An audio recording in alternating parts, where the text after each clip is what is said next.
Jadi hati-hati sekarang. Karena itu ku anfusakum wa ahlikum nara, sekarang inilah yang mesti kita praktekkan. Baik dari ayah jasmani kepada anak jasmani maupun daripada ayah rohani kepada anak rohani. Ayah rohani kepada anak rohani, hubungan guru dengan murid. Ayah jasmani kepada anak jasmani, ya kita terhadap keluarga kita. Ya,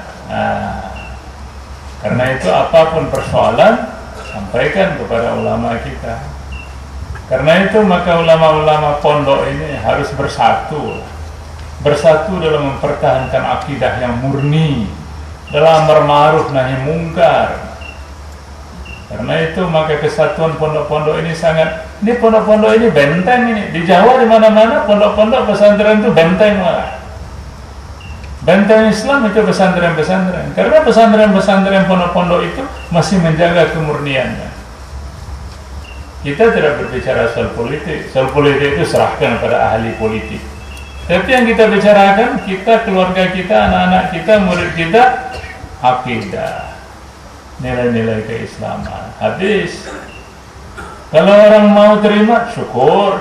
Kalau orang tidak mau terima, sudah. Kita sudah menyampaikan.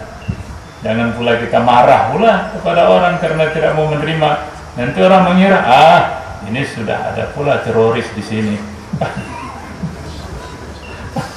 Ya begitu aja di akhir zaman ini kita melepaskan diri kita masing-masing. La ikraha fid din, tidak ada paksaan pada agama. Bahkan kalau orang masuk agama karena kita paksa, tidak sah Islamnya.